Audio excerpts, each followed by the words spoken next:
ಬೆಂಗಳೂರಿನ ಚಿಕ್ಕಪೇಟೆಯಲ್ಲಿ ನಿನ್ನೆ ಆದಂತಹ ಅಗ್ನಿ ಅವಘಡ ಆದರೆ ಇನ್ನೂ ಕೂಡ ಹೊಗೆ ಆವರಿಸಿದೆ. ಅಗ್ನಿಶಾಮಕ ಸಿಬ್ಬಂದಿ ಸುಸ್ತಾಗಿದ್ದಾರೆ ಬೆಂಕಿ ನಂದಿಸಿ. ಚಿಕ್ಕಪೇಟೆಯ ಕುಂಬಾರಪೇಟೆಯಲ್ಲಿ ನಿನ್ನೆ ಬೆಂಕಿ ಹೊತ್ಕೊಂಡಿತ್ತು. ಬೆಳಿಗ್ಗೆವರೆಗೂ ಹೊಗೆ ತಣ್ಣಗಾಗಿಸಲು ಸಿಬ್ಬಂದಿ ಹರಸಾಹಸವನ್ನ ಪಟ್ಟಿದ್ದಾರೆ. ದಟ್ಟ ಹೊಗೆ ಆವರಿಸಿರೋ ದೃಶ್ಯವನ್ನ ನೀವು ನೋಡ್ತಾ ಇದ್ದೀರಿ. ಕಟ್ಟಡಕ್ಕೆ ಹೊತ್ಕೊಂಡಂತಹ ಬೆಂಕಿ. ಘಟನಾ ಸ್ಥಳದಲ್ಲೇ ಅಗ್ನಿಶಾಮಕ ದಳದ ಸಿಬ್ಬಂದಿ ಬೀಳ್ಬಿಟ್ಟಿದ್ದಾರೆ. ನಿನ್ನೆ ಬೆಳಿಗ್ಗೆ 7 ಗಂಟೆಗೆ ಆದಂತಹ ಅಗ್ನಿ ಅವಘಡ ಈಗಲೂ ಕೂಡ ದಟ್ಟ ಹೊಗೆ ಆವರಿಸಿದೆ.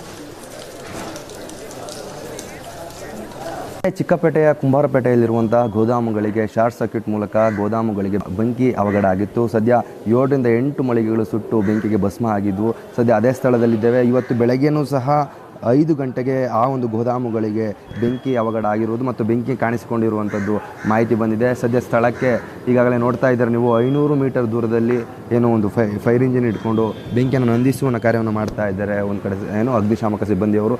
ಏಕೆಂದರೆ ಜಾಗ ತುಂಬ ಕಂಜೆಸ್ಟ್ ಆಗಿರೋದ್ರಿಂದ ಸ್ಥಳಕ್ಕೆ ಎಕ್ಸಾಕ್ಟ್ ಲೊಕೇಶನ್ಗೆ ಏನು ಈ ವಾಹನಗಳು ಬರದೇ ಕಾರಣ ಒಂದು ದೂರದಲ್ಲೇ ಇಟ್ಕೊಂಡು ಬೆಂಕಿ ನಂದಿಸುವ ಕಾರ್ಯವನ್ನು ಮಾಡ್ತಾ ಇದ್ದಾರೆ. ಸದ್ಯ ಬೆಳಗ್ಗೆ ಒಂದು 5:15 ಸಂದರ್ಭದಲ್ಲಿ ಬೆಂಕಿ ಎರಡನೇ ಮಹಡಿಯಲ್ಲಿ ಬೆಂಕಿ ಕಾಣಿಸ್ಕೊಳ್ತಾ ಇದೆ ಮತ್ತು ಸ್ಥಳಕ್ಕೆ ತಕ್ಷಣವೇ ಅಗ್ನಿಶಾಮಕ ಸಿಬ್ಬಂದಿಯವರು ಬಂದು ಬೆಂಕಿಯನ್ನು ನಂದಿಸುವ ಕಾರ್ಯ ಮಾಡ್ತಾ ಇದ್ದಾರೆ. ಸದ್ಯ ಏಕೆ ಬೆಂಕಿ ಮತ್ತೆ ಪದೇ ಆಗ್ತಾ ಇದೆ ಅಂದರೆ ಸುಮಾರು 4 ರಿಂದ 6 ಕಟ್ಟಡಗಳು ಕೆಳಭಾಗದಲ್ಲಿ ಮತ್ತೆ ಮೇಲಿನ ಎಲ್ಲ ಗೋದಾಮುಗಳು ತುಂಬ ಹೀಟ್ ಆಗಿರೋದ್ರಿಂದ, ಗೋಡೆಗಳು ತುಂಬ ಕಾವಾಗಿರೋದ್ರಿಂದ ಮತ್ತೆ ಹಾಗಾಗಿ ಹೊಗೆ ಆಡ್ತಾ ಇರೋದು ಸಾಧ್ಯತೆ ಇದೆ ಅಂತ ಒಂದು ಕಡೆ ಅಗ್ನಿಶಾಮಕ ಸಿಬ್ಬಂದಿ ಹೇಳ್ತಾ ಇದ್ದಾರೆ.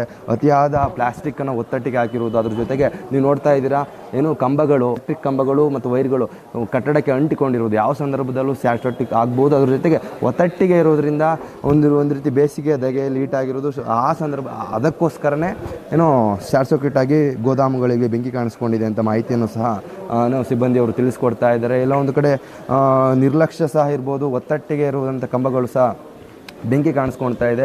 ಈಗಲಾದರೂ ಸರ್ಕಾರ ಎಚ್ಚೆತ್ತುಕೊಳ್ಬೇಕು ಮತ್ತು ಸರಿಯಾದಂತಹ ಏನು ಸೂಚನೆ ಮೇರೆಗೆ ಕಟ್ಟಡಗಳ ನಿರ್ಮಾಣ ಆಗಿರ್ಬೋದು ಮತ್ತು ವಿದ್ಯುತ್ ಕಂಬಗಳಾಗಿರ್ಬೋದು, ವಿದ್ಯುತ್ ತಂತಿಯನ್ನು ಯಾವ ರೀತಿ ತೊಗೊಂಡೋಗ್ಬೇಕು ಅನ್ನುವಂಥ ಯೋಚನೆಯನ್ನು ಸರ್ಕಾರ ಮಾಡಬೇಕಾಗಿದೆ. ಸದ್ಯ ಇರುವಂಥ ಕೋಟ್ಯಾಂತರ ರೂಪಾಯಿ ಬೆಲೆ ಬಾಳುವಂತಹ ಏನು ಕಾಸ್ಮೆಟಿಕ್ಸ್ ಆಗಿರ್ಬೋದು, ಪರ್ಫ್ಯೂಮ್ಗಳಾಗಿರ್ಬೋದು, ಅದ್ರ ಜೊತೆಗೆ ಒಂದಿಷ್ಟು ಪ್ಲಾಸ್ಟಿಕ್ ಕಾಸ್ಮೆಟಿಕ್ಸ್ ಸುಟ್ಟು ಭಸ್ಮ ಆಗಿದೆ. ಸದ್ಯ ಮಾಲೀಕರು ಸಂಬಂಧಪಟ್ಟ ಏನು ಸಿಬ್ಬಂದಿಯವರು ಅದು ಅಳುದನ್ನು ತೋಡ್ಕೊಳ್ತಾ ಇದ್ದಾರೆ. ಸದ್ಯ ಬೆಳಗ್ಗೆ ಬಂದು ಬೆಂಕಿಯನ್ನು ನಂದಿಸುವ ಕಾರ್ಯದಲ್ಲಿ ಸಿಬ್ಬಂದಿಗಳು ಯಶಸ್ವಿಯಾಗಿದ್ದಾರೆ. ಯಾವುದೇ ಪ್ರಾಣಾಪಾಯಗಳಾಗಿಲ್ಲ ಮತ್ತು ಇನ್ನೂ 2 ಗಂಟೆಗಳ ಕಾಲ ಇರುವುದಾಗಿ ಸಿಬ್ಬಂದಿಯವರು ತಿಳಿಸ್ಕೊಡ್ತಾ ಇದ್ದಾರೆ. ಕ್ಯಾಮ್ರಾ ಪರ್ಸನ್ ಪ್ರಸಾದ್ ಜೊತೆ ಸುಮನ್, ಏಷ್ಯಾನೆಟ್ ಸುವರ್ಣ ನ್ಯೂಸ್, ಬೆಂಗಳೂರು.